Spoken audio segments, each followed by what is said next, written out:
Llegó de la China el dispositivo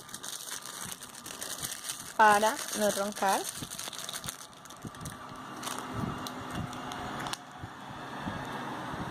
Tiene su propia cajita y